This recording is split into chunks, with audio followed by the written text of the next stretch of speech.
Recording studio Patna.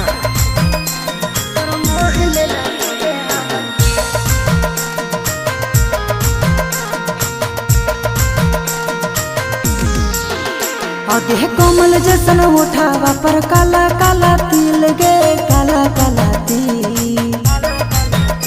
आगे कोमल जैसन उठावा पर काला काला तिल गे काला काला तिल। गोरी उहे काला तिलावा तोर मोह लेला तो गे हमर दिल। गोरी उहे काला तिलावा तोर मोह लेला तो गे हमर दिल। आगे कोमल जैसन उठावा पर काला काला तिल गे काला काला तिल। आगे कोमल जैसन